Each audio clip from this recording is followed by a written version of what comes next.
Welcome, everyone. Hello. Thank you for deciding to spend your last session before the closing with us. We think this is a pretty important topic, so that's why we put it on the schedule. Yeah, we've both had coaches and mentors throughout our whole lives, and we've also coached and mentored people. And we thought we'd share a bit about what the difference is and why. But first, who are we? Yeah, so I'm Heather Wilde. I'm not from here.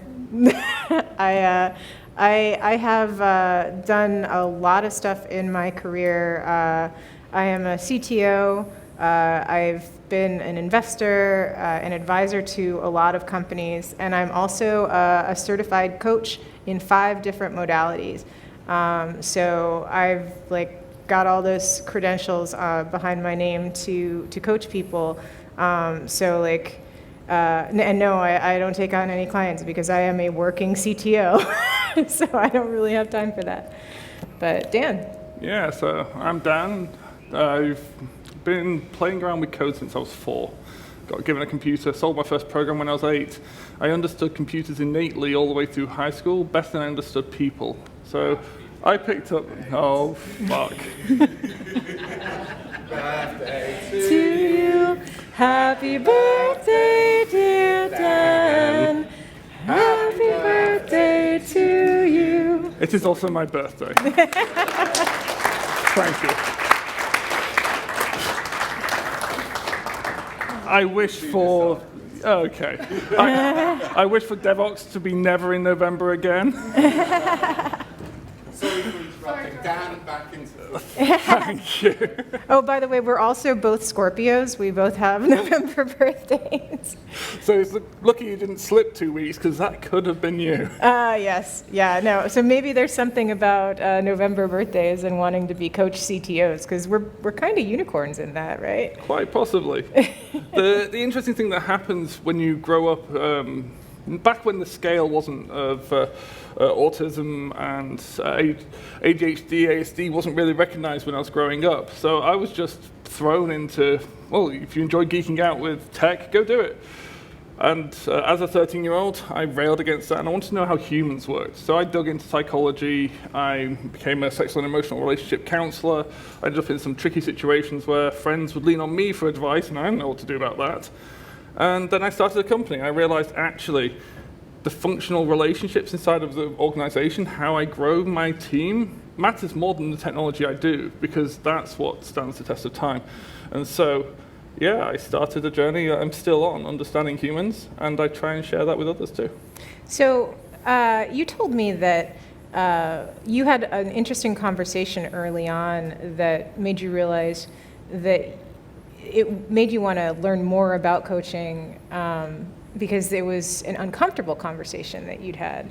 Yeah, so we all have hard conversations, and the hard conversations we've all been part of are quite obvious there. A conversation where you need to be made redundant and you're emotional about that, or someone has done something and you need to challenge it, or you feel like you're in an unacceptable situation, or in my case, these are just personal relationships. I've had people who've been close to suicides, rapes. There's really hard situations that we encounter, and I had to engage with how to help another person without it being about me, without making it, well, my dog died too, is not the response that you have when someone tells you their mum's just died. Mm-hmm. Yet that feels like the most obvious thing to say because you're wanting to make that connection. And yet for the person who's receiving that, it's not what I said there, it's how it's heard, and it really matters. And so I did realize I can hurt people, not intentionally, but I can hurt people if I don't know how to handle situations. So I realized I had to reach out to others in order to learn how to do that better. And it was kind of similar for me. I realized that when I was working in tech, there was I kept being told that I was a good leader, that I was a good manager, and I noticed that people were following me from one company to another because they wanted me to be their manager. And so if I left, a lot of people would quit, and then they would come to where I was the next time, or they would just be like, so where are you going, where are you going? And when I started working at a company that my dear friend Tony Shea had invested in, he had said that everyone in the company needed to be a certified coach. And I was like, but coaching is like this woo-woo thing. I'm an engineer. I don't want anything to do with it. And he's like, no, you have to. Like, that's my stipulation. I'm not giving you any money unless. So I started learning how to coach, and I realized that like the reason that all these people had been interested in what I was doing was because I had been coaching them along the way. I'd been mentoring people and coaching them to become better people, to become better at what they wanted to do. And I like to say I was Harry Potter with a broken wand. So like I was using these coaching skills, these good mentoring skills, but I didn't know quite how to replicate it. It was just like I was being indelicate with people's lives. And then suddenly, once I got that training, I became an instantly better human. Yeah. And did you find that helped you outside of work as well? Oh, absolutely. Yeah, I mean, it was a night and day difference. Like, I even had better relationships with my family because because just like you said, like, I mean, for somebody to be an engineer, especially the kind of person that's going to be a CTO, like, you have to be a really good people manager, not just a good engineer, not just a good developer, but you have to have that kind of a skill to be kind of like a social introvert, you know, to be able to talk to people. And somehow I was able to communicate with people about work, but not about anything that didn't have anything to do with the things that I cared about. Yeah, I mean, when you're managing someone, if you don't care about the people that you're managing, and you have to care about the team, the group that you're building, that's really important. Yeah. So there's I've had people come to me and say, I want to become a manager. And like, well, can you send me on a management course? It's like, well, I can, and I absolutely will, because there's a lot of fundamentals that you need to know. There's a checklist of things you want to go through. How do you do one-on-ones? How do you do a development plan? How do you understand and do check-ins? There are definitely advantages to formal learning, but it only accounts for 10% of that learning journey. You don't develop yourself. You don't come out and go, great, I'm a manager now. In no different than a nurse steps out or a doctor steps out of college and goes, great, I can do everything now. Actually, only 10% comes from formal learning. 20% will come from others, seeking help from mentors, seeking help from your peers, watching people do. In the medical world, they have a concept of see one, do one, teach one.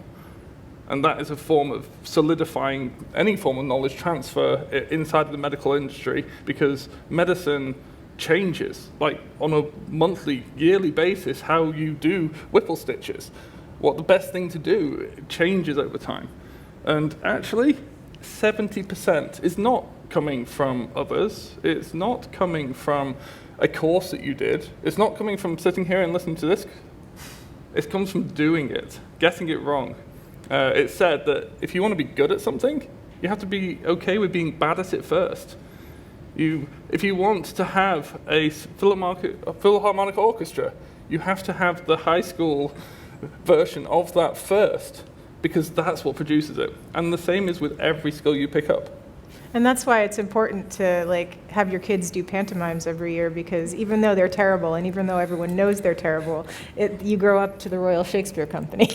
Very much. And it's finding, and that's where you find passion. Yeah. You find what you find that you're good at. I have had people who have become chief scientists in my organizations because they are not good with people. They know that they don't, it's not that they don't care, they struggle with gaining empathy. It's hard for them to gain empathy. And the things that are hard, you have to choose to make less hard, or you have to accept that they're not for you. But I'd say most people have all of the raw skills that are there.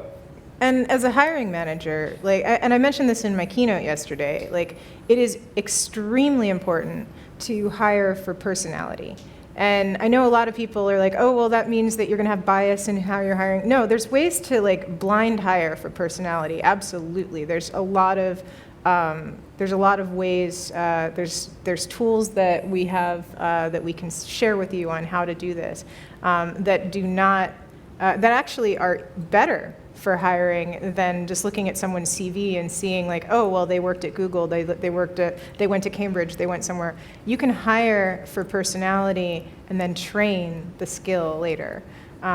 If somebody worked at Google, I'm less likely to hire them for a position because then they're trained in the Google way. Who's worked with people from Google and knows like they just keep talking Google, Google, Google all the time. It's hard to. It's better to train the skill that you need on the job. I'm constantly looking for capacity, not capability, because I know a capability could be acquired by anyone who has shown an ability to learn. And most people who step in have shown an ability to learn something. It's the capacity to get to where you want. And if I'm interviewing right now, and I've had people come to me, it's been obvious that they wanted a better paid job. So, well, I can get you a better paid job than the one you're sat here interviewing for. So I can give you a really tough ride, and then give you a job you don't want, because you've stepped in for the wrong purpose. Yeah. So a lot of you probably have questions and have wondered, like, what is the difference between coaching and mentoring and consulting and training? And these are terms that a lot of times get used interchangeably. Mm-hmm. And as coaches, mentors, like we will wear different hats even in the same conversation. Yeah. Even just in this conversation so far, we've bounced between coaching and mentoring and training and consulting, you and each other. And so right here, this is, the main thing is how they do it. Like, what is the skill that's being used in the process? So with coaching, coaches are, a coach, when you're looking for a coach, doesn't need to know the thing that they're coaching you on. It's very close to being a therapist. Yeah. All you're doing is digging and finding out why. I keep saying in the coaching sessions, the answer doesn't matter. What really matters is making sure you got the right question, and that's what we're exploring. And I'm always telling people that when I'm coaching them, the answer is always inside of them. I'm just going to be a mirror, and I'm going to be an annoying mirror because whatever they're asking me, I'm just almost always going to turn it around on them, kind of like that old computer program Eliza. Does anyone remember that?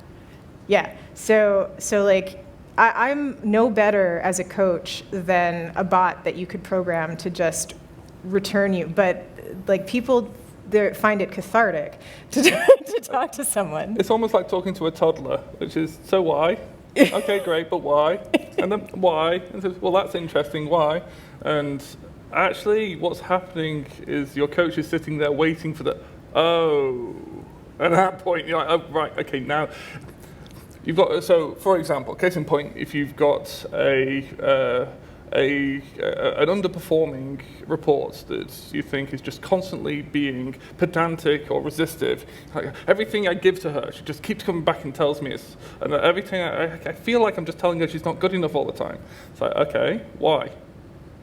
Right, well, I've given her the specification, I told her what I want to come out from this, but she keeps giving me this. It's like, well, who's the expert in this relationship? Well, she's obviously the designer, okay?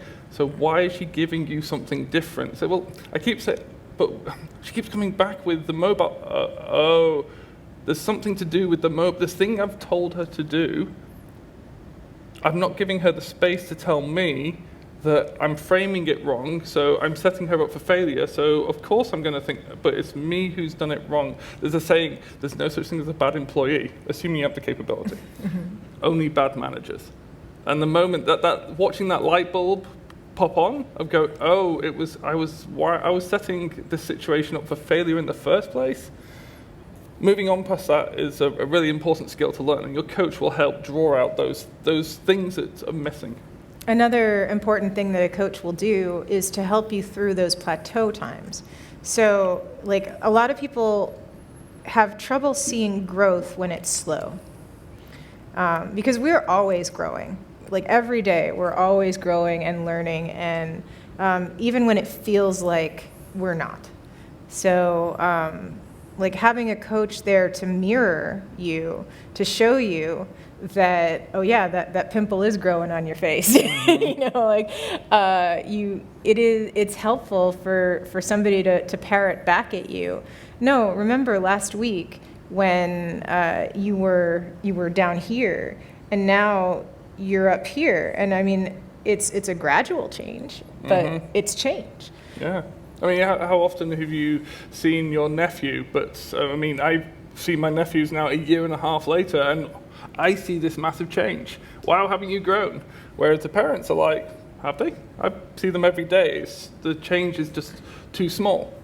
Also, it doesn't just happen when things are slow, but also when things are at capacity. I had a operations lead that moved up to operational management, and we were going through a crunch because we were about to raise for a seed funding, which meant we had to hit our numbers, and we had to prioritize hard, which meant that no task got finished, but only 2 months earlier, she'd been doing everything that she'd been given. And so in her head, I'm a good worker because I've completed everything.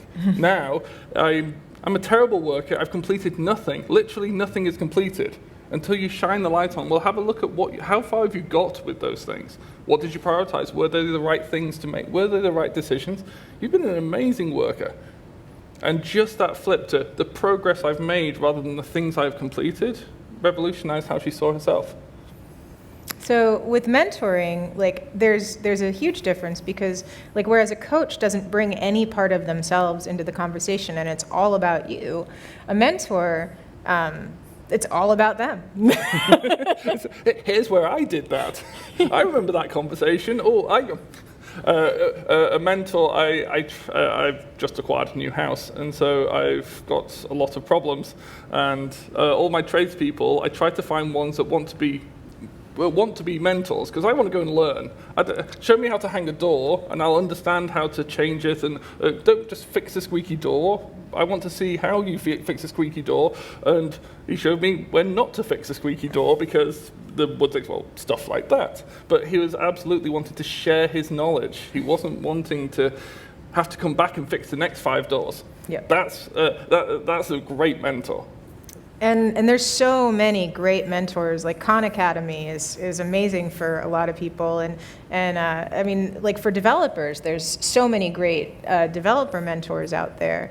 But I mean, in general, like I mean, Simon Sinek is probably the mentor for a lot of people. Brene Brown is probably the mentor for a lot of people in this room. But I mean, there's like for me, my father is a huge mentor for me. Like I wouldn't be financially literate at all if he hadn't taught me from an early age.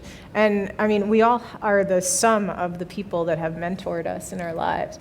But the difference between a mentor and a consultant is that like we are paying a consultant for the value of what they're knowing, whereas a mentor, because they're giving it to us for free, we can just take their advice or leave it. Like it's like it doesn't matter. A consultant, an employee, is someone who does the work. They're the person who will pick it up. And a warning sign inside of a mentor is when you want to actually do it rather than help someone do it. And in teaching, we get told, sorry, we are jumping to trainer, but teaching, you're told not to give the answer, only to give a question. So we teach kids how to use computers, and if the screen's not on, it's obviously not plugged in, you ask them why might the screen not be on, and get them to work out that it needs power, and okay, what does it need, where do you look for that, and ultimately they'll find the answer themselves. With a consultant, they'll go off and do it for you. If you worked for Track and Trace and were a consultant, you could you gain a lot of money from wanting to lather, rinse, and repeat your skills. You're not wanting to leave behind something that enables them to do it again. You're wanting to sell as much of your time as possible, which is why I often like my consultants to be as close to mentors as possible. Yeah. Because otherwise you never acquire those knowledge, that skill yourself, that organizational knowledge isn't growing. Yeah, I like to say that I'm a coach-sultant because my goal when I come in to consult in a company is to replace myself so that like when I leave, that people aren't screwed because I've handed them code and they can't do anything with it, which is what a lot of consultants do. And I'm sure a lot of you have ended up with like being handed a package and then like sayonara, or you've probably done that to people because like there's no handoff plan. In my first startup back in 2005, people kept asking me, what do I do? My answer was, I'm trying to make myself redundant. Because when there was 3 of us, we did everything. And we had to be good at everything, and we'd survived for 4 years, so we obviously were doing something right, and we were doing these things right, but we would have to hire people to take bits of what we were doing and do it worse than we were doing it, or from our perspective at least. A team of 5 would now start doing marketing in a terrible way that isn't what I wanted until I learned that actually it needs to be what they want, not what I want. And then I no longer had that bit. And the time I moved on from that startup was the time that I'd carved every bit of me off. And it was like watching my own child who'd grown up and doesn't need me anymore. And so you start asking yourself, well, what do you do? And at that point, people did start asking me, so don't you fear that you're going to make yourself out of a job? So no. The whole purpose of my role as a founder at this point was to grow the organization so it is independent. I want to be able to go on holiday. I don't want to be a mortgage-driven developer that has to have my email open. I don't want to have everyone dependent on me. I do want to be able to push code live on a Saturday and go on holiday on the Sunday. And as a person, I mean, I know for me, part of it is I want my team to grow up and outgrow me. I want them to go on to other things, to found their own businesses, or to found a family, to like create a life that is greater than the one that I've given them. And I mean, I don't have kids myself, but I assume that's what parents feel like. And that's what a coach should want for their team, like for their clients. Like you want people to grow, and when they grow beyond your coaching, they will leave you. Yeah, I measured my success, I still do, even against the company I've left, by the legacy of my approach. When we were 3, when we were 5 people big, we literally drove the culture. We defined what's acceptable by actively not working 70-hour weeks, by taking time off, by not being contactable when we went to funerals, by being the place we had to be when my daughter broke her leg. And I got up and said, I have to go to the hospital, and logged off Zoom immediately. And if that's not the behavior you see from the leaders, it's not the behavior that will be pushed down through the culture of the organization. And the thing that I noticed around about 2010 was that we don't get to define the culture. The people live the culture. And as you grow, you made this point in your keynote, when you're hiring tens of thousands of people, their culture comes in, and if you can't adapt them into your culture, you will be diluted by their, because you live the culture. And you're not in every meeting. You're not in every moment where the culture matters. And all too often, the culture doesn't matter in the good times. The culture happens in the hard times, when the server's on fire and you're wondering whether to wake a mourning mother up because you think that that's what needs to be done. There are really hard times that you have to lean on your culture and your values, and so that's something that you instill. And those of you that picked up my book yesterday, if you ever do actually go through it and read it, I don't expect you to, but that's okay. A lot of people pick up books and never read them. But you'll find a part in there where it does get to the point where I'm not modeling this properly, because like I'm so involved in building a business that like I lose track of being a good leader. And that's when my life completely changed. So. But let's get back to modeling some good behavior here. So, Dan, I have an experiment for you. So if you were on a desert island, Okay. And you had the opportunity to have a coach, a mentor, a trainer, and a consultant to get off this island, but only one at a time, in which order would you choose them and why? So I think it depends, but the first I would start with a coach, because it depends. The answer isn't immediately obvious, so the question must also be spurious and ephemeral. And so, am I hungry at this point? Have I crashed and I've broken my leg? Because that's a thing to fix first. At which point, I'll take a consultant, preferably a medical one. But I would start off with a coach, at least in a short time. And I assume I can switch between these. You can only have the one once. Once, I would start with the coach then, because understanding the strategy of what I'm supposed to do is really important. There's no point in diving into it unless there is a greater risk to life or some other thing. I mean, if your leg's on fire, asking what should I do has an obvious answer. But it's that reflection, that talk to the bear. You need that first to validate what you're thinking and get out of yourself. Then I would move to a mentor, assuming that whatever the strategy is, isn't something I'd already done. I mean, if I'm told to parallel park, I've done that before, it's fine. If I'm told to fly a plane, I'm going to need a bit more. And then I would look for a consultant in order to help achieve whatever I need to do, assuming I don't, and the alternative to that is a trainer, right? Mm-hmm. So either I'm going to get someone to fly my plane for me, or I need a trainer to teach me how to fly. Mm-hmm. And in such a environment, I guess that you're always constrained by what's available. Mm-hmm. But they're the things that I would look for. I think so the question that I end up thinking this through with is, who am I on the island with?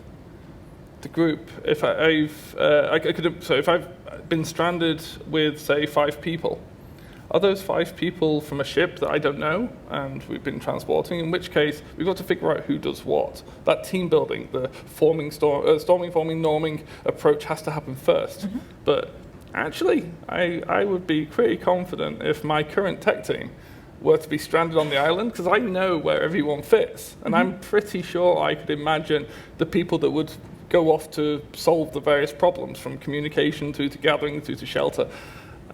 Yeah. Cool. Is that the right answer? Well, it's a thought exercise. And interestingly, I bet as everyone was thinking through it, they might have had a different order.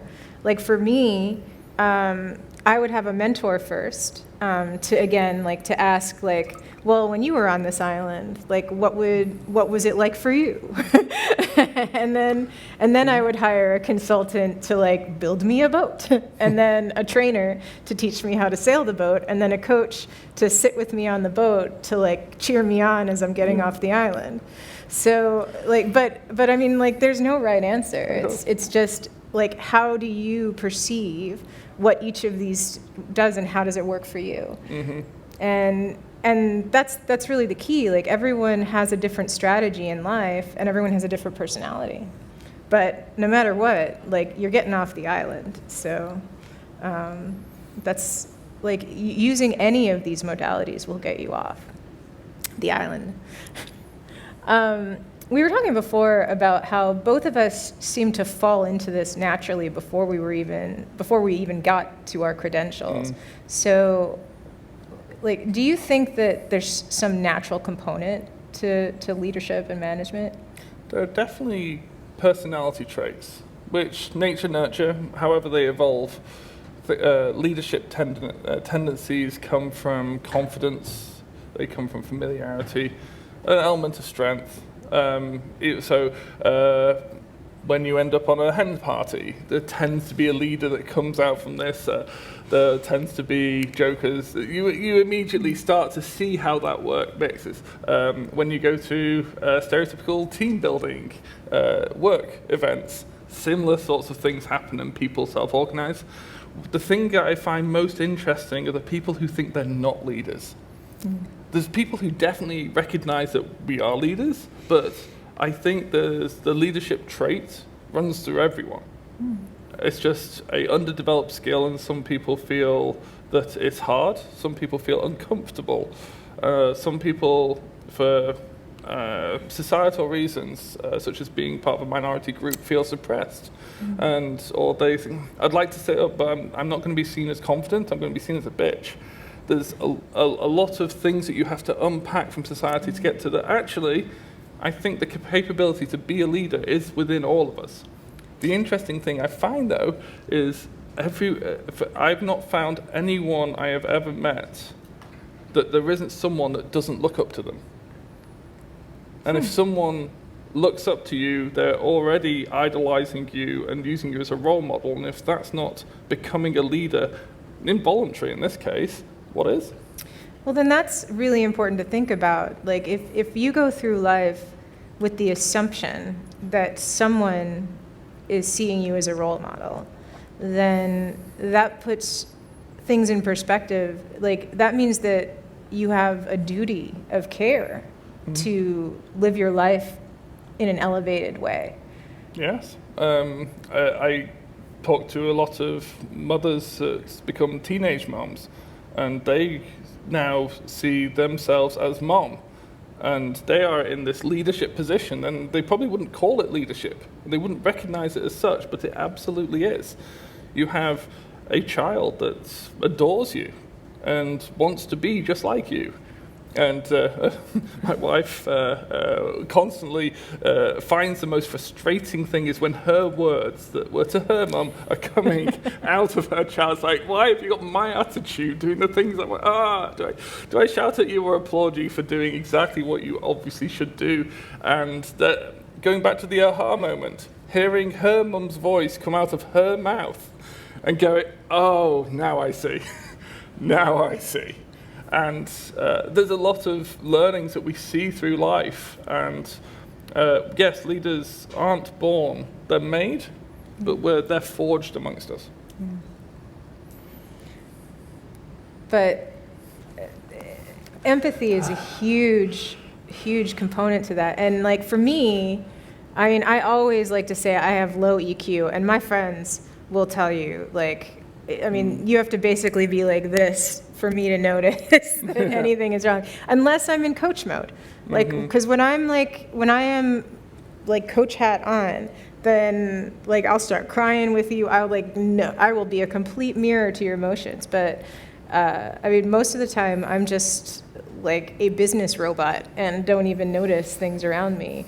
But that doesn't mean that I'm not empathetic, because in order to be successful in business, I have to be able to put myself in my customer's shoes. So is empathy, again, one of those things that a leader needs to have? Absolutely. I think that we all have it. We just forget to use it a lot of the time. There's many reasons why we don't, but I think we all start off by default caring, and then things stop us from caring. It could be that you're ground down in your relationships, and looking for parallels inside of your personal relationships works a lot of the time. When do you stop caring? When are you like, oh, I just can't be asked? Or like, is it because you're tired? And the tiredness is what's stopping you caring. Is it because you've been hurt and you feel, I shouldn't care about this person because they don't care about me? Or at least that's a perception. We are well known as a human species for attributing to a personality rather than to a situation when something goes wrong. So if I hear that you've done something and a slight towards me, it is natural for me to assume that you are trying to hurt me, when actually, if I look at the context and the situation, it probably isn't as hurtful as you described yesterday. It was described yesterday. I forget who said it, that no one is actually trying to be an ass. Oh yes, it's in the keynote when we were talking about mental health. Yep. No, none of your colleagues are trying to hurt you. In that situation where the designer wasn't giving the manager what they were looking for, that designer wasn't sitting there for the 3 hours that they spent going, how can I piss my manager off and give them the worst work? That's not happening. And yet you're in the, what the hell is this garbage? And it's never about the dishes. So it absolutely never is. So you have arguments at home and someone claiming, why didn't you load the dishwasher? Or why did you fold the washing this way? Any argument you ever had. I had a wonderful mentor. I was very lucky. She was effectively a godmother. And I thank her for telling me, it's never about the dishes. Look deeper. There is always a reason behind the behavior, and if you don't understand why what they've done is reasonable, you are then telling yourself this person is being unreasonable, and that's an intent that they're trying to hurt you. Is that person really trying to hurt you? Is this person really trying to be hard? And usually the answer is no.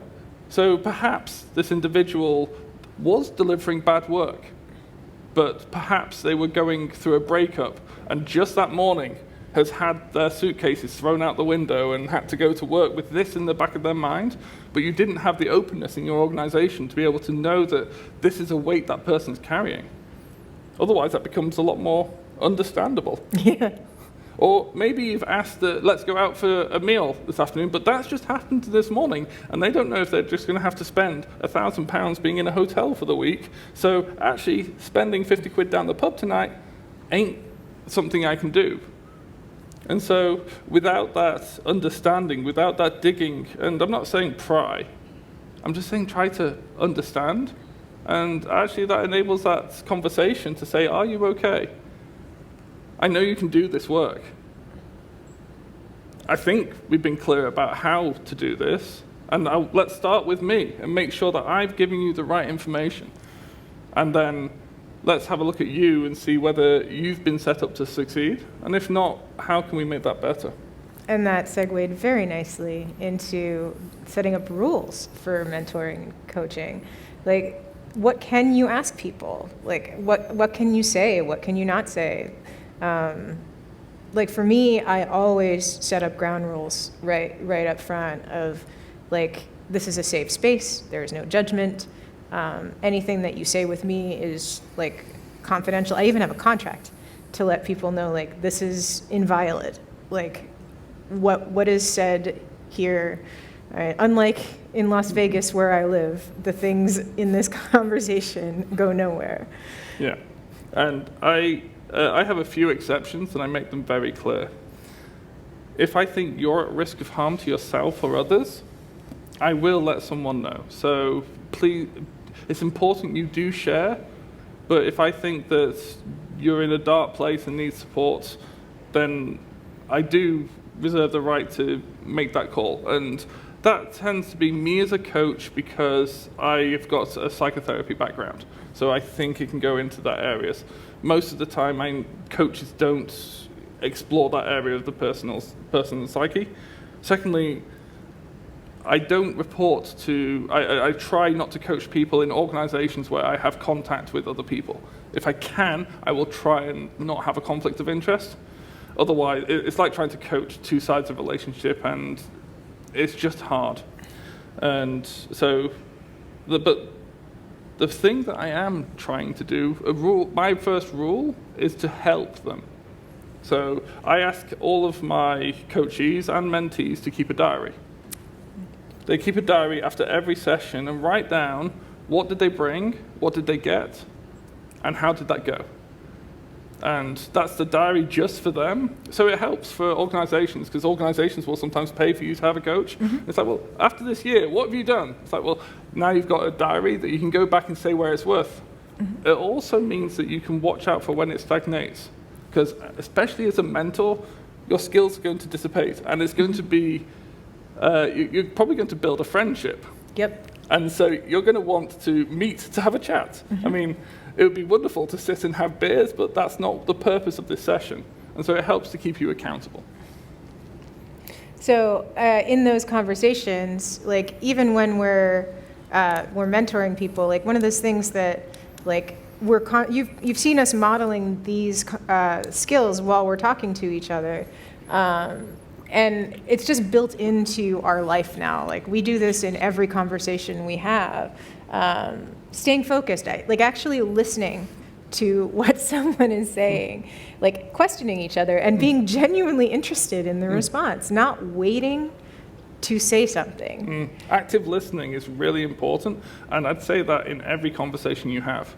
If you've asked a question and you're not listening actively to the answer, who's this answer for?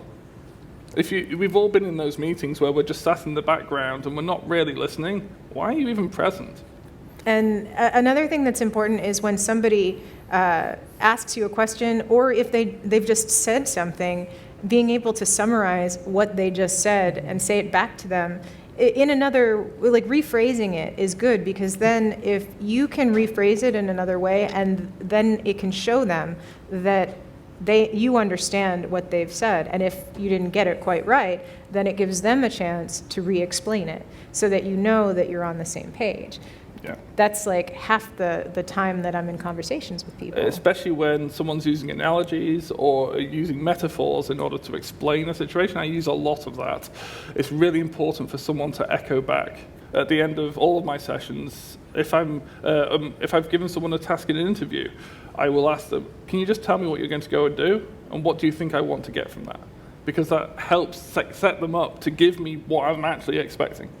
And like, as leaders, giving constructive feedback to people is good. So we expect you guys to give us feedback at the end of this talk as well.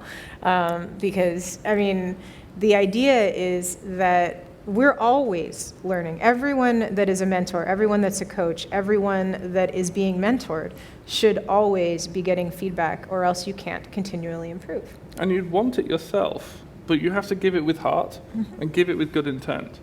And so giving malicious feedback of why did you do that? And constructive feedback. Yeah, There's great things online that teach you how to give actual good critical feedback. Absolutely. And that's a skill that everyone should learn. Yeah.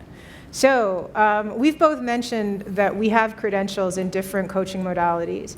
And I don't think we even overlap in the ones that we have, because there's so many. Yes. But that's so useful, because like if he's running into a problem with one of his mentees and he knows that it's something that I could help with, that's good, and so on. It's so useful. But is credentialing important? Like, do you need to be like for being a mentor? I don't think so. For a mentor, it's easy because it's experience. You are credentialized by saying, I've done this. Yeah. I mean, if you've been driving for 20 years, you can probably help someone learn to drive. However, it probably is a good idea for them to get in with a driving instructor to learn how to pass the test, learn all the basic fundamentals, and actually, if it's your child or spouse, then you're probably not going to have the greatest relationship in doing so. It's fraught with difficulties. But the moment that you step into spaces where you can do damage, the areas where you're reaching beyond your experience, or when the answers aren't obvious to you, and because every situation is different, and when we're mentoring and someone says, how do you build a team? I can't tell you how you build a team. I can tell you how I did. I can tell you how I went about it.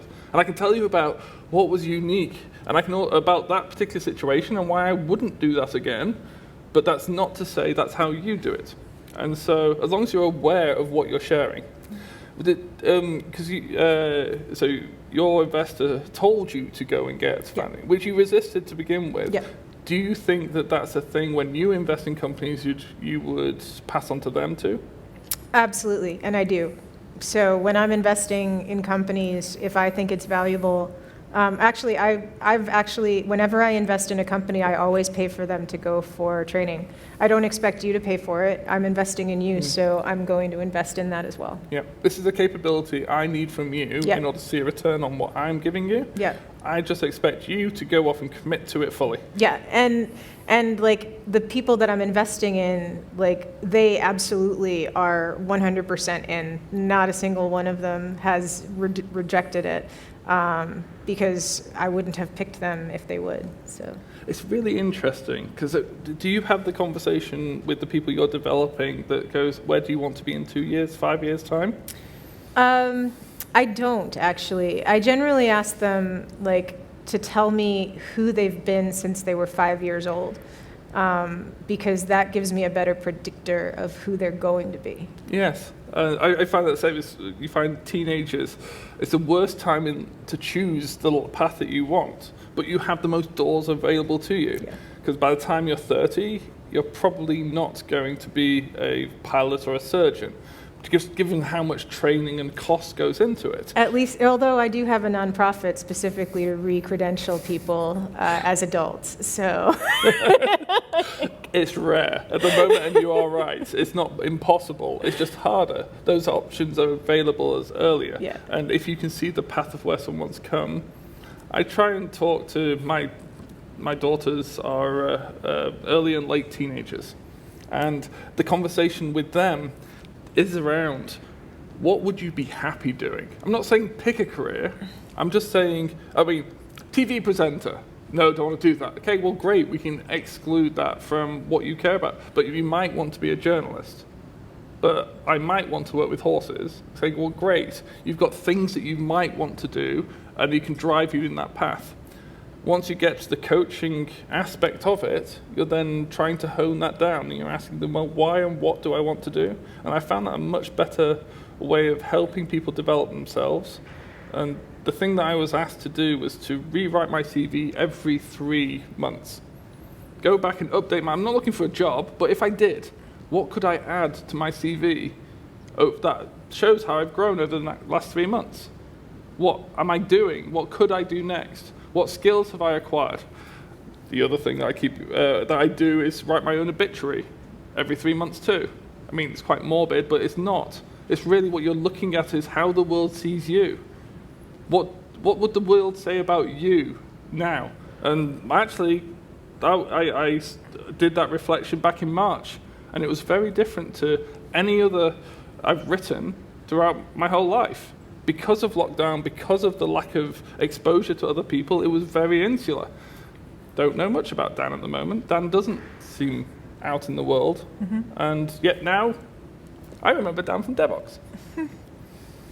Yeah, a lot of people feel that because they've been doing something, because they are in a job and they're making money, or they've already started a business and they're on that path, that's what they need to do. But with your exercise, it can help them understand, like, no, they're really stagnant. Like, by journaling, they can understand like where their growth really is. And we're constantly growing, and there's no reason for us to still be doing the same thing. I mean, even if you have a family, and you have to support your family, one of the things that I've found in my life is every time I've switched jobs, every time I've switched employers, I've always made more money going to the next place. Always, 100% across the board. And every employee that I've had, they've always made more money whenever they get a new job. So when people are like, oh, well, I have to stick with this one job because the employer is going to treat me well, they're not. You're not going to make as much money if you stay in this one position forever. So if you think that it's going to help you, just constantly, just think about it. But returning to that, I have a question in all of my annual reviews. If you've been here at least a year, my question to you is, why are you still here? And if there are good answers to that, and there are bad answers to that, and okay, great. So your answer to being here is maybe you're playing on a really cool AI project that's got some funding, and that's what's keeping you here. Maybe you're building up a pot of money for the next 6 months so you can go traveling around the world in better times. Maybe you're really comfortable with the culture in this organization and you want to start a family and you know that you need flexible leave, and here we work remotely, etc. There are good answers to it. There are bad ones too. Yeah. And getting trapped in because I don't know what I would do, because because I don't know what they would do without me. That's as far away from redundancy you can get. Yeah. There are definitely bad answers to avoid. And both of us are very loyal. We love staying at companies. We love building companies. So we're not saying job hop. We're saying act with intent. Know why you're at a company. Absolutely. So finding a mentor, a lot of people ask, how do I find a mentor? Mentors are everywhere. Mentors are online. It's easy. Just go up to somebody and be like, hey, will you be my mentor today? I like the jacket you're wearing. Where did you find that? There's all sorts of things. It's super easy to find a mentor. but a lot of people are just scared. Yeah, and I have asked people. In my late teens, I was luckily falling into the demographic of being a white male that was nice and entitled, and I said, hey, you're amazing. Do you mind if I take some of your time? I would love to learn what you do. And I've had yes more than I've had no. And we're running out of time, but there's a million different types of coaches available too. So when you're looking for a coach, figure out what kind of coach you actually want. Like, I am an executive coach, but I'm also trained as a life coach. And I can do like the hug a tree kind of coaching. I hate it, but I can do it. I prefer entrepreneur leadership and executive coaching because like that's my jam. But realistically, we all have mentors throughout our lives. We're not self-taught. We're not, everything through our lives is getting us to where we are.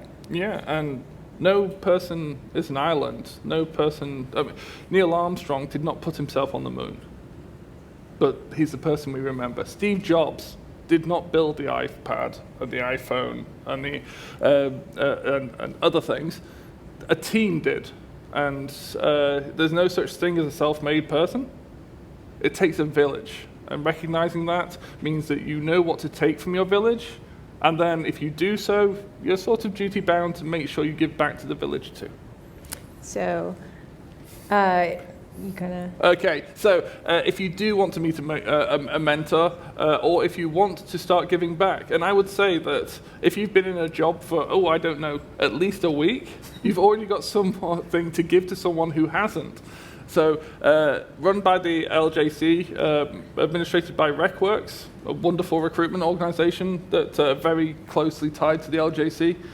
Meet a mentor. If you go along here, you can sign up both to find a mentor, you can find mentors who are CTOs if that's what you're looking for, and also to be able to say, here's the skills I've got, here's where I'm up to, who would like to come and spend half an hour with me.